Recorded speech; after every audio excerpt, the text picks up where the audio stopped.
Welcome to Actions and Limits. My name is Justin Atherton.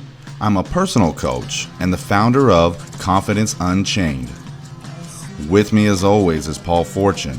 Paul is a business coach and the founder of A Call to Action.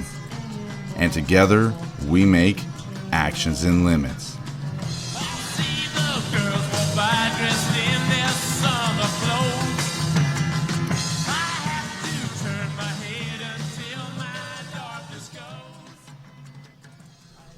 Welcome to the show, the podcast where we talk about the actions we can take and the limits we create. How's it going, Paul? What's up? It's going well, Justin. How about yourself? Doing good. Got a lot of things working. Been hustling with the business and like the whole rebranding stuff we talked about last time. What's going on with you, man? Everything's going well with me. I'd like to indulge you with a story I had with a friend of mine. Sure. So we're just talking, and this kind of goes back to our topic last week about technology changing the workforce.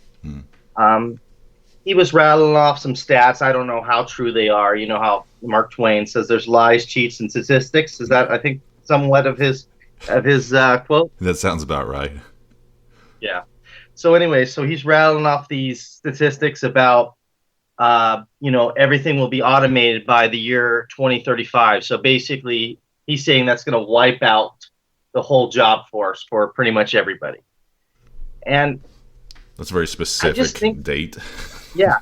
And I just think that, man, I mean, I hope that, he's in the minority there, because I hope that people have what we're, going into our topic a little bit, the growth mindset, dive into this technology. I think a lot of people, like we talked about it last week, is they fear technology. Sure. And I think what we do is embrace it. I've had the luxury of having a lot of teachers as friends, and they talk about their kids that they teach and how brilliant they are. So if they're brilliant, I'm sure they're going to help find a way to be profitable and have people work doing jobs. I mean, the jobs are going to be, probably different than they are, now than 15 years from now. But I do feel if you have the growth mindset and you embrace the change of technology and see it as a good thing, you're going to thrive. Sure, and it's that idea, like you said, of always looking forward and having that mindset. If you were picking a date that everyone's going to be out of work, then what do we have to look forward to? Like, at what point do you just like give up and just say, well, I guess I'm just gonna, retire by then? 35. How many years do we got till then? So we got a good 16 years left. So close. I think closer to 15. I mean, we're almost at the end of the year here. You're right. We're getting close. So 15 years and like a month or so left. We're all still going to be in the workforce, right? Or at least some of us will be on the tail end, in that retirement. So maybe that's good. But everyone coming into it now, everyone entering the workforce right now, what? You just give up? Yeah, the kids just give up. I mean, what message are you going to say? I mean, this person has 3 kids. What's he telling his kids? Oh, it's over. I mean, no, it's not over. There's a lot to look forward to, a lot of money to be made, and a lot of careers that are going to be created because of technology. Yeah. You just wait and see. Yeah, for sure. So what was the feedback you got from your friend? Well, I mean, I was trying to be polite, but I was just trying to give him a nudge.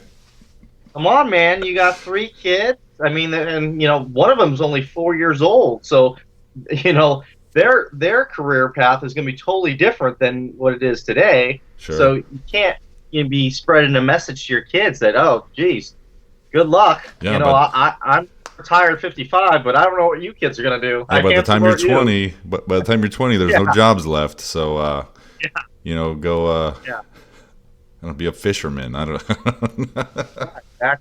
I don't know what you're going to do, but Yeah, I don't.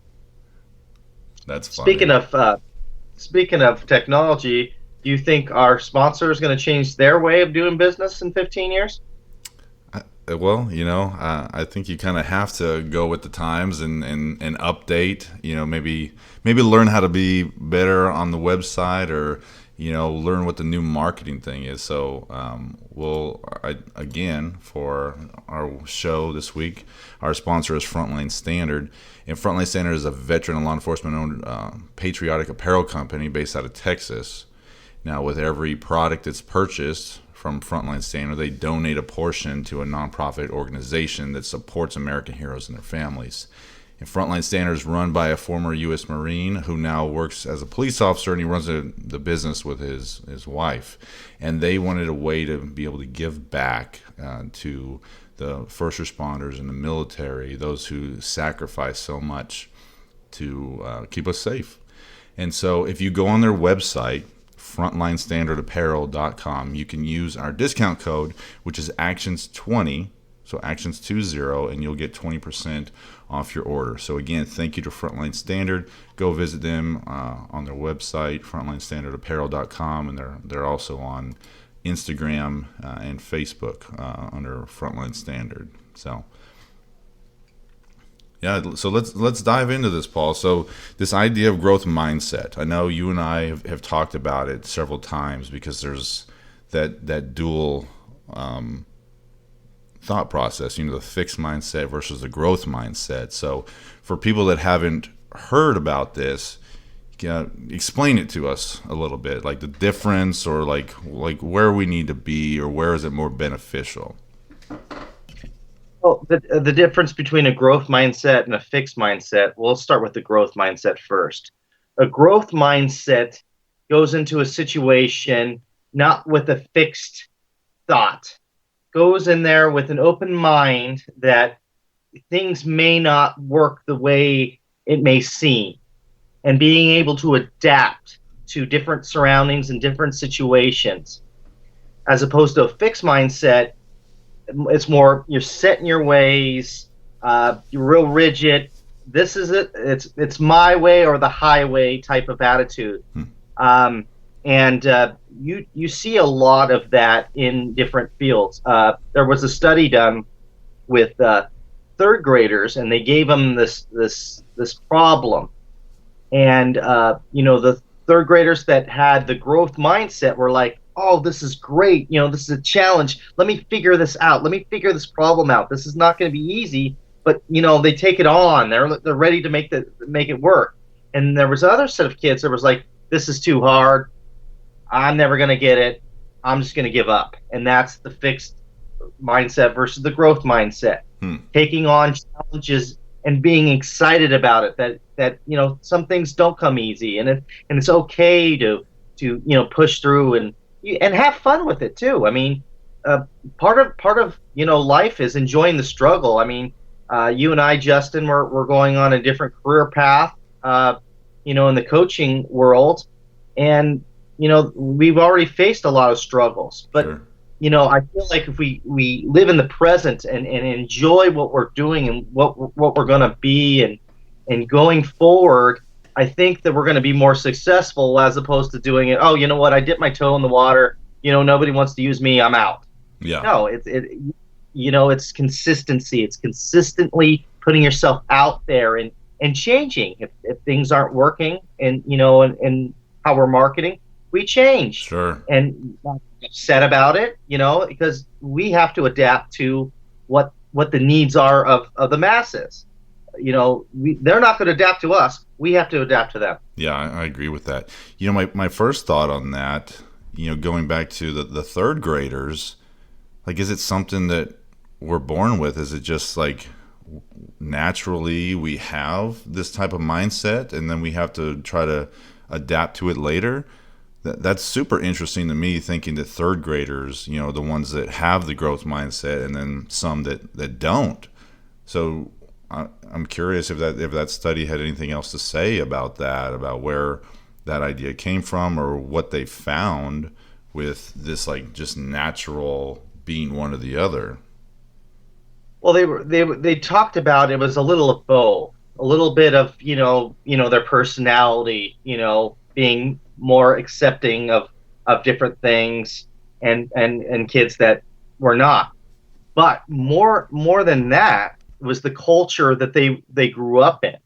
If they had a parent group that was more accepting of challenges, and not spoon feeding them every little thing, and having these kids figure out things for themselves, and having them struggle a little bit to find their own way, as opposed to other parents who kind of spoon fed their kids, going, oh, you know what, I don't have time to teach you that, I'm just going to give it to you, stop crying, here's your whatever, and move on.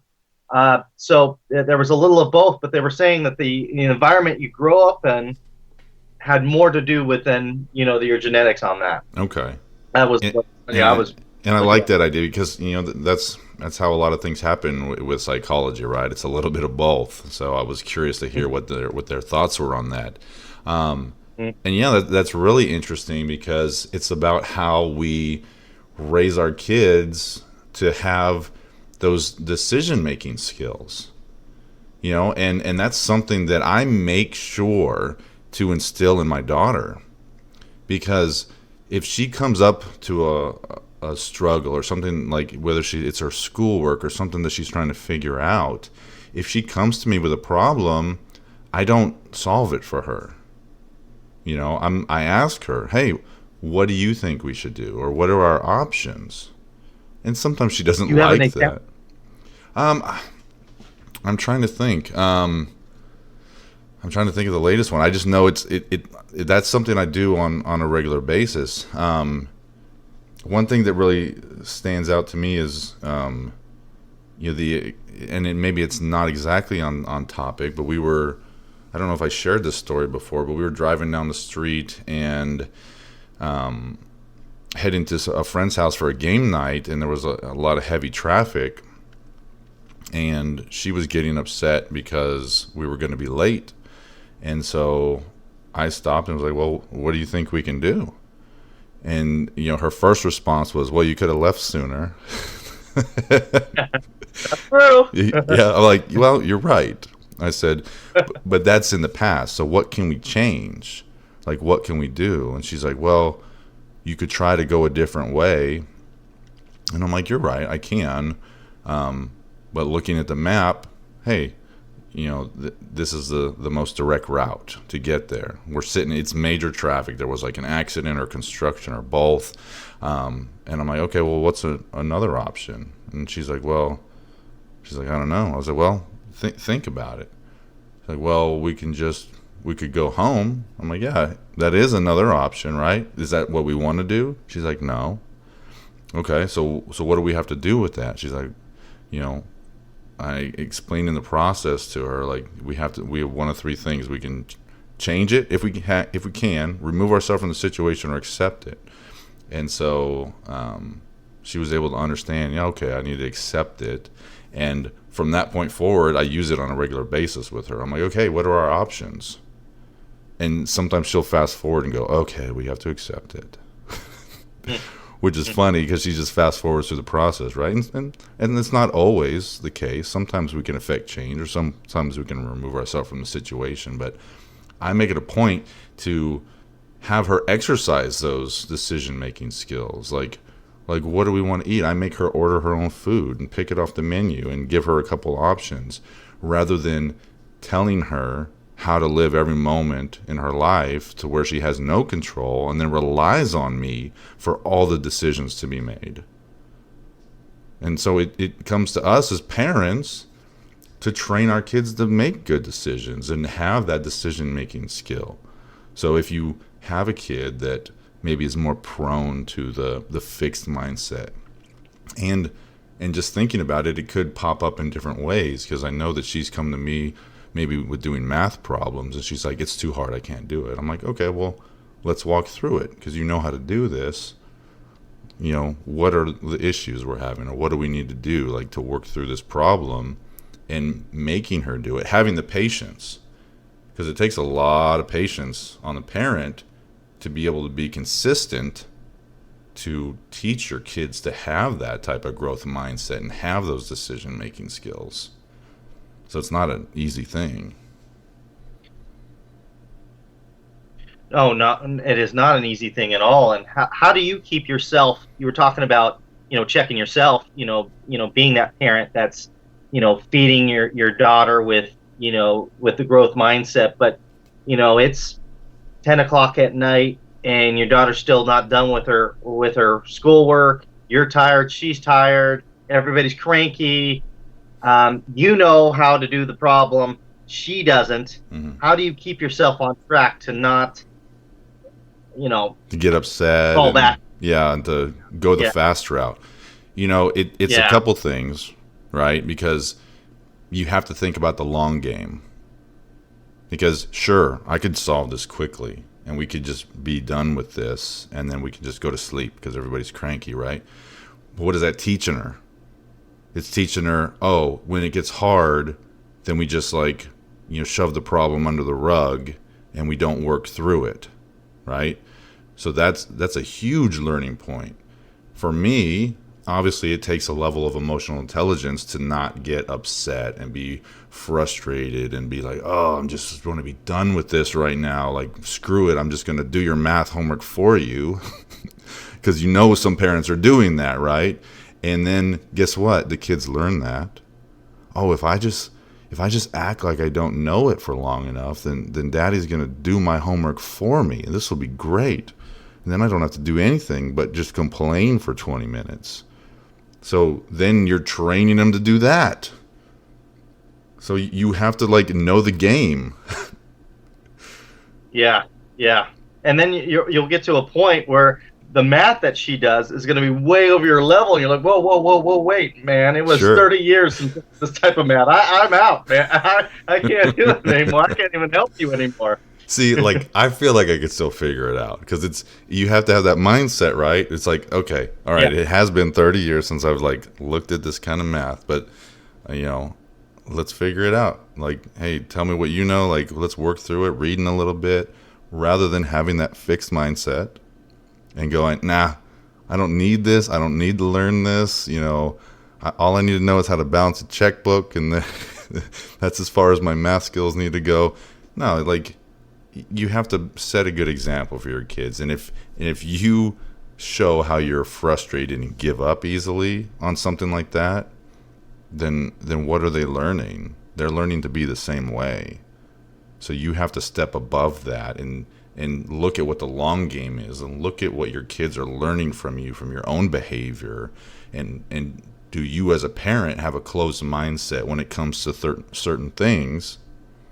And what can you adjust? What can you expand your mind? Yeah, I agree with everything you were saying. Let's dive into a different realm here. Let's talk about what happens a lot is something happens in your day that just takes you off kilter. You're running along in your day. It could be you got a speeding ticket, or work just hit you with a bomb, and now you're starting all over. You might have to work an extra 5 hours to get everything fixed. You get bad news from a family or friend. It takes the growth mindset to go forward on those things. You got to think about, absorb what's going on, and in some ways just take a deep breath and take a second to kind of get your bearings back, because it's okay to feel anger. It's okay to feel sad. Yeah. It's okay to feel your emotions. Never bottle up your emotions. If you feel something, that's okay. But if you're going to stay in that stage of sadness or anger for a long period of time, that is not okay. Sure. So you kind of just have to evaluate your situation and see what you can do to kind of salvage the day, so to speak. What say you on that topic, Justin? Yeah, and it kind of touches on several different things. Having that growth mindset, like you said, and being able to look outside of what's going on and be like, what are my options? And you touched on the idea of what I train in some of my trainings about the emotional intelligence is when emotions turn into feelings, when you hang on to them and let them persist, and when you let feelings persist longer, then it turns into a mood, and then it can go up from there and end up being a personality trait when you just like to be mad for years and years. But a lot of it just comes back to having that awareness for yourself. And like you said, you can't suppress emotions, and what happens with us is if we don't confront them, if we don't acknowledge the emotions that we're feeling, that's when they really persist, because our emotions are there for a reason. They're involuntary. They're going to come up, and if we don't acknowledge them, then they push harder against us. Like, pay attention to me. Hey, you're not acknowledging that I'm mad right now or that I'm scared. So they're just going to push harder. And so what you have to do is sometimes it just takes 5 minutes to sit down and go, hey, what am I feeling right now? I think we touched on this in an earlier episode about that whole idea of having that emotional vocabulary. And, what am I feeling? I'm angry, I'm annoyed, I'm agitated, I'm worried about this. And then when you're able to identify each of those specific emotions and their intensity levels, then you can find the reasons behind them. Why was this emotion triggered, or this specific emotion? And then you can run yourself through that process. Can I affect a change in this specific instance? Can I remove myself from it, or do I have to just accept it? And sometimes just taking that 5 minutes to refocus yourself and represence yourself to what's actually going on, and if you can affect any change, it can let you have a more productive day. Like, say you're on your way to work, you get cut off and you almost get in an accident, and that fear, that anger gets triggered. Are you going to let that guy that's now he's at home drinking a beer, he's going to ruin your whole day because he didn't see you when he changed lanes? And you're just going to let that persist all day long, ruin every interaction you have? That's not useful. Not at all. Let me give you a problem that comes up in my travels that I hear a lot.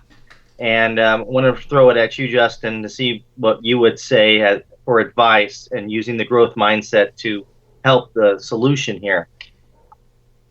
People come to me and say, hey, Paul, my boss is unruly. He's so emotional. He's not rational. He tells me to do something, and if it's not done his way, then he yells at me and makes me work hard, longer hours. He doesn't understand. I have to pick up my children, and he tells me I have to work later.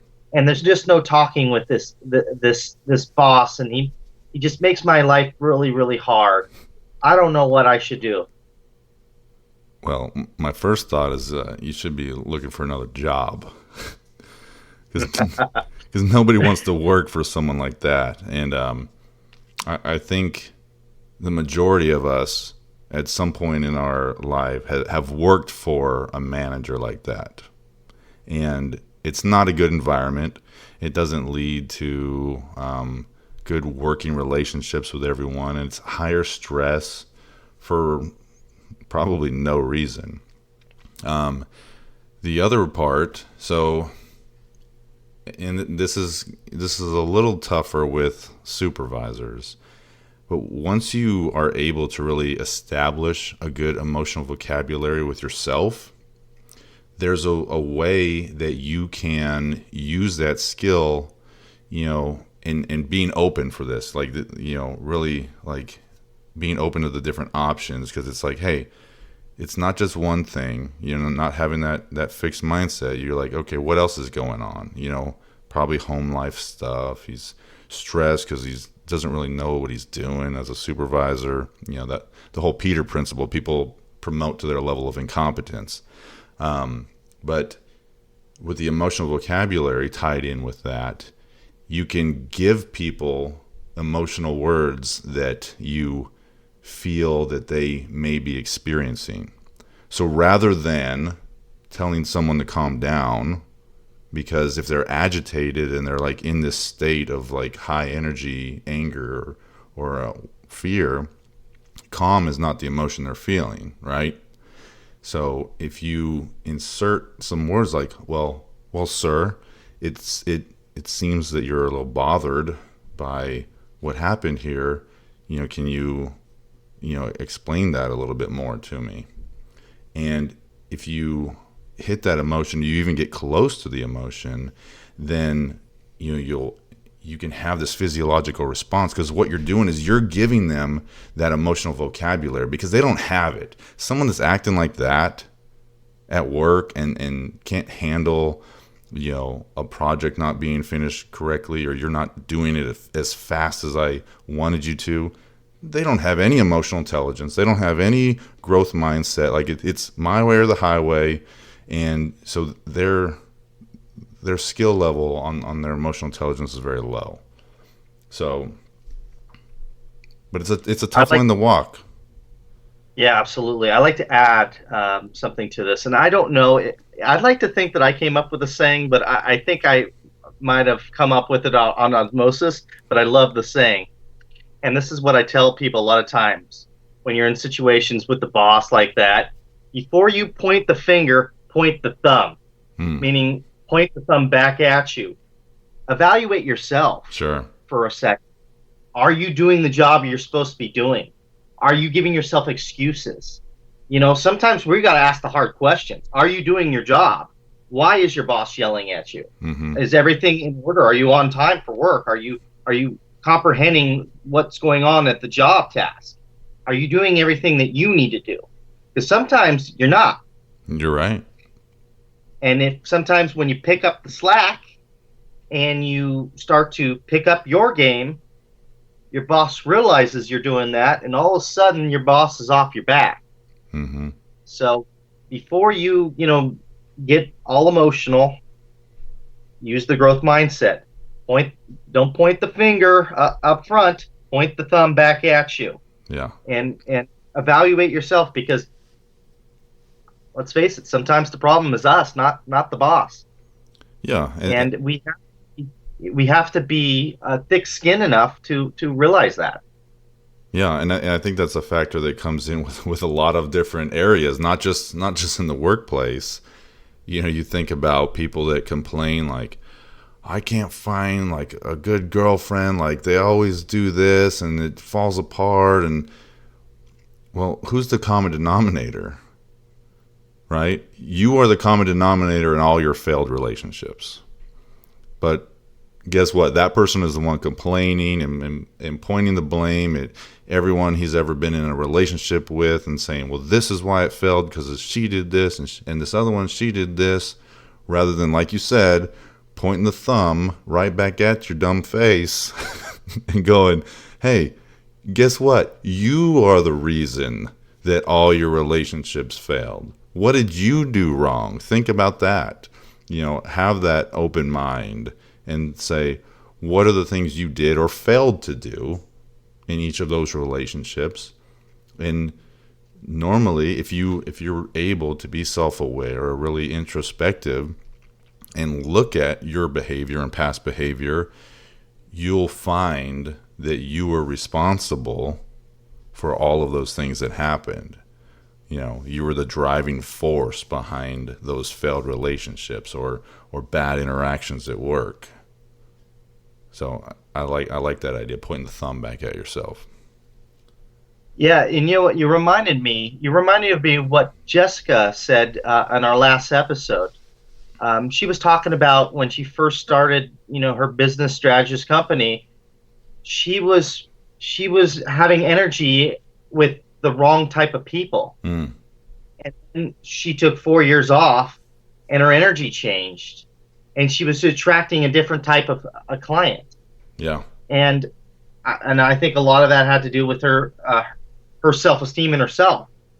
In that 4 years, she discovered something in herself that gave her better self-esteem. So when she started doing the business again, she started attracting people that had that same mindset, that wanted to be positive, that wanted to grow their business, that weren't negative. So that kind of reminded me of her journey a little bit. Yeah, yeah, and it's very interesting to think about how, you attract the mindset that you put out there, because you're not going to connect with people that aren't speaking the same language. That's why it's always, all these different sayings, birds of a feather, flock together, it's like all of these ways that we attract that, even if it's down to like the vices that we use. If you're a barfly, who are your friends? Other barflies, right? Maybe even if you're a smoker, you probably attract more friends that are smokers. Like I don't have very many friends that smoke because I don't want to be around it. So I don't even want them in my life. You know what I mean? So it's the different people that it's that vibe you put out there. So all those different things that you do and the way that you are comes back to you. So it's very interesting. Well, yeah, getting into that point a little bit, through my life, and I'm sure through your life, Justin, that you've had friends, and friends have parted ways, and not always because of the negative, but just because they changed, we changed, and now we are attracting different type of people, good or bad, but it happens. I mean, in my life, I mean, I can tell you countless times that I've had friendships that I don't have friendships anymore, and nothing in it bad. And I see them through social media, and when they pet the kitty or whatever, I like their post or whatever, and it's nothing personal, but we've changed. Our lives have changed. They went in a different direction, good or bad. It was more indifferent than anything else. Sure. And you start attracting to different people, and then you have that core group, which is probably a small handful of people that that you kind of jive with, that that you've kind of in the core kind of have the same values and same likes and dislikes, and you kind of gravitate towards them throughout life. Mm-hmm. I don't know if you've had that type of experience, but I certainly have. Yeah, and what's interesting is like when that core group, when one of those people, when you become out of tune with one of them, like maybe someone you've been friends with for 20, 25 years, and you realize like, man, like we don't mesh anymore. I think it's really hard for people to accept that because of the time invested, right? Hey, like we've been friends for this long, like I owe it to them to push through the fact that maybe I don't always like hanging out with them, or maybe they're a lower energy level than I am now. And so those type of friendships might linger on longer than they should, just because of an idea of maybe loyalty. And so those can be the toughest to really process through. And it kind of brings up a conversation I was having with a friend of mine yesterday for lunch. And he was talking about this idea that you are the sum of like the 5 people you spend the most time with. And so you should really spend time with people that are more successful than yourself. Because if you want to succeed, like you want people that bring you up to another level, that push you to your limits. You don't want to be hanging out with people that drag you down and say, well, why are you doing that? Oh, you don't have to study. You don't have to like start a business. Just sit here on the couch and like do nothing with us and play video games. And so when you shift that mindset into a higher level, you will leave people behind.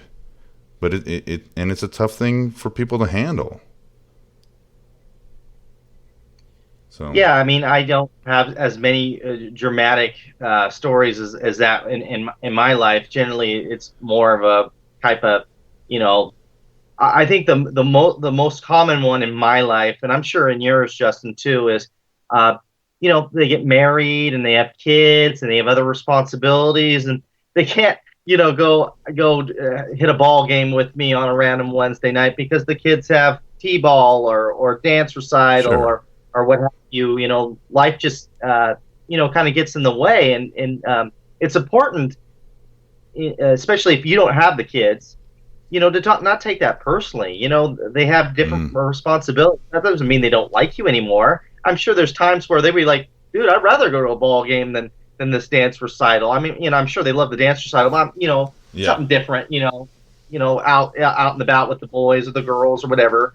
But and it's important to say, on the other side, come on, man, you don't spend any time with me. It's important not to do that.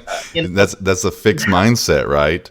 Yeah, Like yeah, they're like, yeah, you don't want to spend time with me anymore. No, hey, dude, I got yeah, kids. I yeah, got different responsibilities. My priorities have shifted from drinking beer every Friday night to freaking going to Disney on Ice. It's yeah, it's a very different world. Once the kids show up, it yeah, doesn't mean that like every once in a while you won't be able to get out with the friends and cut loose if that's what you want to do. Great, do that. But guess what? Like you said, the friends that don't have kids, that aren't in the same lifestyle as you anymore because they haven't reached that point yet, or by their own choice, they have to understand, have that growth mindset. Like, hey, guess what? They got other things going on in their life. Those are expectations that we place on other people. Well, I expect you to hang out with me, 3 days a week, even though now you have, twins and another one on the way. It's pretty it's not realistic. unrealistic. Yeah, Yeah, but it happens, right? exactly. Oh, and going back, I like to enjoy a cigar every now and again. So it's okay if you smoke a little bit, guys. I think Justin was exaggerating a little bit. It's all good. But, I like to have a little stogie every now and again with a little whiskey. I think, I may be talking out of turn, Justin, but I just was Should throwing I that should I out there. apologize to all our listeners that are smokers out there? I don't want you to apologize, but I don't think that, I don't think you meant to alienate anybody who smoked either. No, that wasn't but I I do have people in my life. Actually, my uncle Mike, God damn, he smokes like a chimney. It's tough to be around him because I don't like that. I don't enjoy it. I don't want to ride in the car with him, and so it does like it's hard to be around people that do things that you're not invested in, things you don't spend time doing. So it does make it an issue at some point. So Uncle Mike, if you're listening, sorry, bud. You smoke like a damn chimney, uh, but it doesn't mean that they can't still be in your life, but it may limit how much you expose yourselves to someone else that does things that you were not um, okay with. Like, what if you found out that someone close to you like does meth? Like, I couldn't be around that person. I mean, not only for the job aspect, but just thinking about like their mental state and like what all comes with that. So it's like Well, maybe well, that's an extreme. I mean, in that situation with the meth, the coach in me would like to see if I could help them. I mean, obviously they got to Sure. help themselves, but I like to. I don't want to turn my back to them Hmm. if they're struggling, because addiction is a powerful thing, and It is. um, you know I want to be able to help people if I can. Obviously it's got to be a two-way street, and I know that nobody's perfect, and people fall back and everything like that. But if a person really wants to be better, whether they're a drug addict or alcohol or whatever their vice is, and they want to overcome it, um, I'm there for them. I'm a phone call away, text away. Sure. um, I don't want, because I think a lot of times vices come about, and when you feel alone, when you're sad, and you're trying to come up with a way to make yourself feel better, and Sure. that is by drugs and alcohol, Yeah, some kind of trauma or something, and so I get that, and maybe that's one area that I have a fixed mindset with, that maybe you have that growth mindset in that aspect, maybe just because of my experience with people that have that going on. It doesn't mean that they're a lost cause, but it's definitely very difficult to recover from certain types of addiction. So, really good talk today. I like the episode. Kind of touched on some different aspects of the growth mindset, tying into emotional intelligence and the being responsible for our own actions, right? So it was good. What'd you think? Oh yeah, I mean, I think that it's this topic is near and dear to my heart, and this is where I like to take my coaching is the growth mindset, because I think that's one of the biggest hurdles that my clients have, and probably yours do too, Justin, is that growth mindset is stopping themselves. You can do it.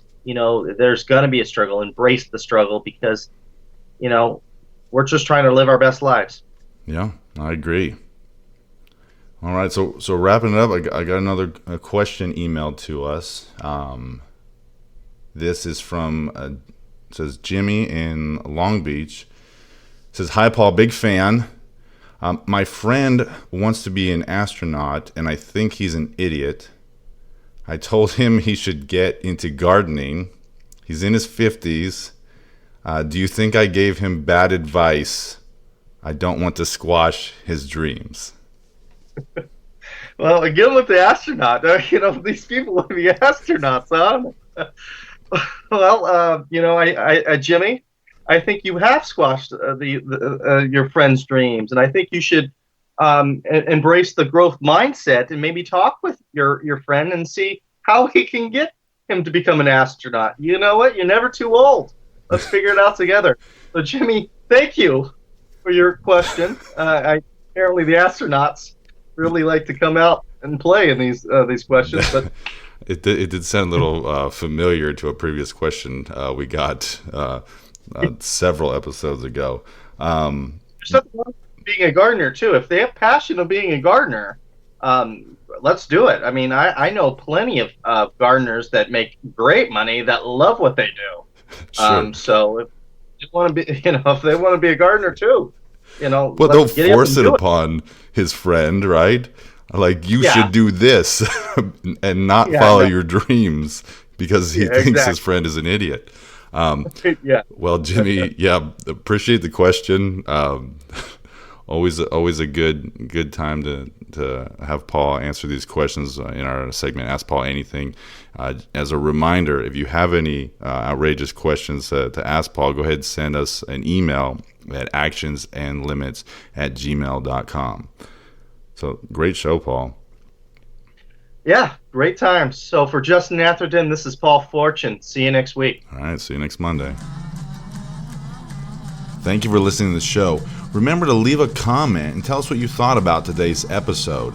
Follow us on your favorite podcast platforms. We're on Apple, iTunes, Google Play, Stitcher, Spotify, TuneIn, and featured on Podbean.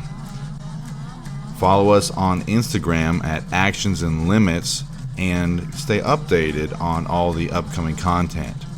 If you have any outrageous questions for our section Ask Paul Anything, submit them to actionsandlimits@gmail.com and your question could be featured on the show.